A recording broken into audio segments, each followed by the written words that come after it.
কি খাবেন স্যার? এবার এই পানামা।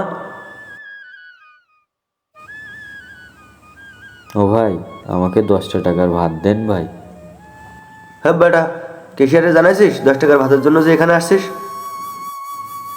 ও ভাই, আমি যদি ক্যাশিয়ারে জানাই যে আমি 10 টাকার ভাত নিতে আইছি, তাহলে ক্যাশিয়ার তো আমার মারবে না ভাই।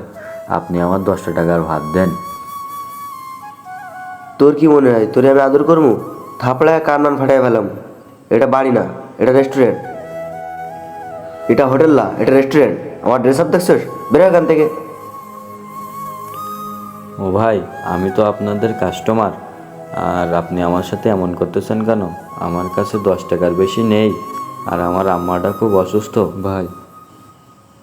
এবার এই, তোর মা অসুস্থ, বাসায় গিয়ে মায়ের সেবা কর। তোরে কেডা কয়েছে 10 টাকা ভাতের জন্য এখানে আসতে? ফাজলামি করস? যা এখান থেকে, বেরো। তোর মতো কত কাস্টমার দেখছি এরকম 10 টাকা ভাতের জন্য এখানে আসে। যা, ডিস্টার্ব করিস না, যা। এই যা এখান থেকে। ও ভাই, আমি তো মায়েরই সেবা করি, এই জন্য আমি কোনো কাম কাজ করতে পারি না ভাই।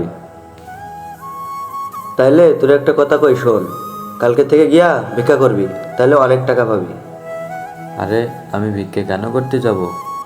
আমাদের ইসলামে তো ভিক্ষা করা জায়েজ নেই, আর আমি সুস্থ শরীর মানুষ, আমি কেন ভিক্ষা করতে যাব? আর একটা কথা, আমি যে এই ভাতটা নিতে আইলাম না, এটা আমার মার জন্যই নিতে আইলাম। তুই যদি কাস্টমার না হতি, আইতাছি, বাইর হ। সামান্য কটা ভাতের জন্য তোমরা কাস্টমারদের সাথে এমন ব্যবহার করো, যেটা আমি রেস্টুরেন্টে না আসলে জানতে পারতাম না। কিরে, তুই এখনো বেরোসনি? তোকে তো আয়, বেরো, বেরো, বেরো, আয়, বেরো, বেরো। স্যার আপনি এখানে? আপনার এই অবস্থা কেন? এই মেয়ে, এই আপনি স্যারে কলা ধরছেন কেন? এবার এই 10 টাকার ভিখারি তো সারা কেমন করে ফাজলামি করিস? ফাজলামি মানে? আপনি জানেন উনি কে? ফাজলামি মানে কে? উনি কে? উনি হচ্ছে সিদ্দিয়া গ্রুপ অফ ইন্ডাস্ট্রির একমাত্র কর্ণধার, রেজাউর রহমান রাজা স্যার।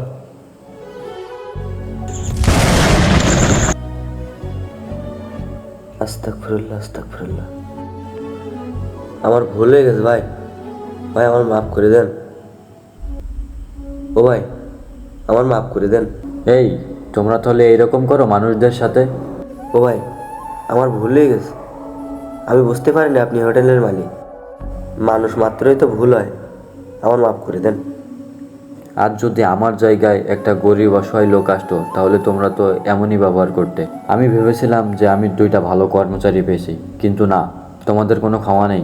আজকে যদি আমি তোমার ক্ষমা করি, তাহলে পরবর্তীতে এই ভুলটা তুমি আবার করবে, তাই তোমার কোনো ক্ষমা নেই।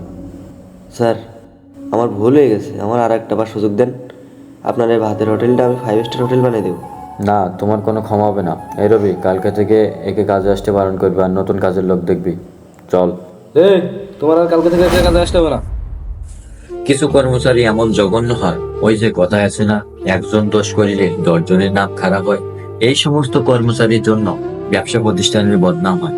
তাই আমি প্রত্যেক মালিক মহাজনদের বলতে চাই, নিজের প্রতিষ্ঠানটা একটু কষ্ট করে হলেও দেখে শুনে রাখবে। আর ভিডিওটা ভালো লাগলে শেয়ার করবে।